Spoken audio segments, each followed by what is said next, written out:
नमस्कार। आज हम शिव पुराण के एक बहुत ही महत्वपूर्ण प्रसंग पर बात करेंगे। दक्ष प्रजापति का वो यज्ञ जो संकट में घिर गया था। हाँ, वो प्रसिद्ध घटना जब दक्ष का मान मर्दन हुआ। हमारे पास पुराण के कुछ अंश हैं और हम देखना चाहेंगे कि कैसे दक्ष ने भगवान विष्णु से मदद मांगी और कैसे विष्णु के जवाब ने शिव जी की शक्ति को सामने रखा। बिल्कुल। तो शुरुआत होती है दक्ष की घबराहट से, जब उनका यज्ञ विनाश की कगार पर था। हाँ, कहते हैं कि भय से कांपते हुए दक्ष सीधे सीधे भगवान विष्णु के चरणों में गिर पड़े और उन्होंने गुहार लगाई। कहा, हे देवादिदेव हरि, आप तो दीनबंधु हैं, कृपा निधि हैं, मेरी रक्षा कीजिए, मेरे यज्ञ की रक्षा कीजिए। आप ही तो यज्ञ के रक्षक हैं, यज्ञ स्वरूप है। मतलब पूरी तरह से शरणागत हो गए। और यहाँ विष्णु का जवाब देखिए। उन्होंने दक्ष को उठाया तो सही, पर पहले मन ही मन महादेव शिव का स्मरण किया। अच्छा।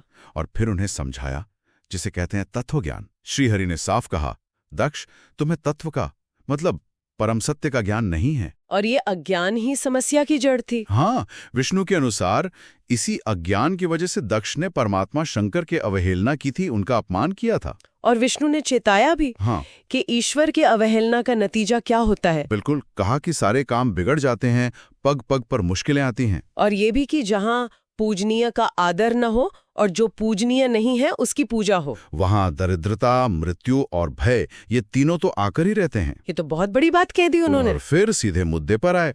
कहा कि दक्ष पर जो ये संकट आया है वो असल में महेश्वर के अपमान का ही फल है। और ये भी कहा कि वो मतलब विष्णु और अन्य देवता भी, हाँ, कि हम सब प्रभु होते हुए भी तुम्हारी इस अनीति के कारण आए संकट को टाल नहीं सकते। सोचिए, स्वयं विष्णु ये कह रहे हैं। ये तो शिव के कोप की भयंकरता दिखाता है। एकदम। दक्ष सुनकर बिल्कुल आप कह सकते हैं सन्न रह गए, उनका चेहरा उतर गया। और कहते ठीक उसी पल, उसी क्षण वहां वीरभद्र प्रकट हुए।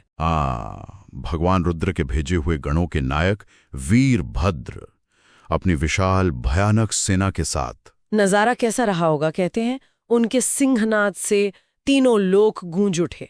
आकाश में धूल छा गई, दिशाएं काली पड़ गईं, धरती कांपने लगी। समुद्र में उफान आ गया। देवता तक हैरान रह गए ये देखकर। उस सेना का पराक्रम रुद्र के समान ही बताया गया है। अनगिनत और विनाश करने के इरादे से ही आए थे वो। और इस सेना को आता देख दक्ष क्या किया उन्होंने? फिर वही, दोबारा अपनी पत्नी के साथ विष्णु के चरणों में फिर से गुहार लगाई होगी। हाँ, बोले, विष्णु महाप्रभु, ये यज्ञ तो आपके ही बल पर शुरू किया था।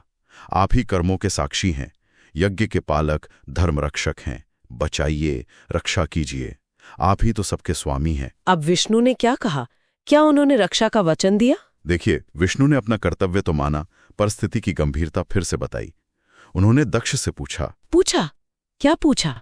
कौन है जो भगवान रुद्र के कोप से तुम्हारी रक्षा कर सकता है? ये तो एक तरह से हाथ खड़े करने जैसा हो गया। हाँ, और फिर उन्होंने कर्म और अकर्म का भेद समझाया। ये बहुत दिलचस्प है। क्या कहा उन्होंने? कहा कि कर्म मतलब सिर्फ यज्ञ या क्रियाकांड अपने आप फल नहीं देता।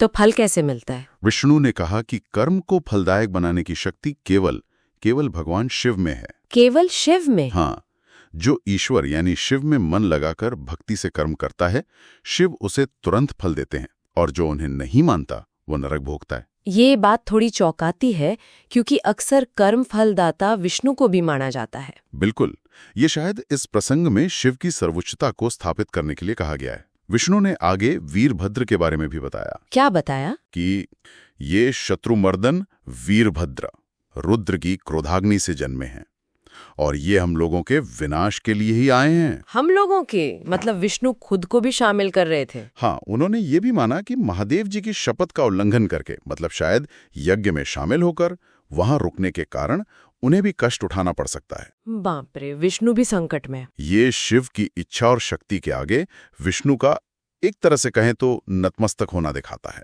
और फिर क्या हुआ? क्या वो सेना आ गई? हाँ, वर्णन है कि जैसे ही विष्णु ये सब कह रहे थे, वीरभद्र और शिवगणों की वो सेना उमड़ पड़ी, जैसे समुद्र की लहरें हों। और सब देवता देख रहे थे? ये सब देख रहे थे।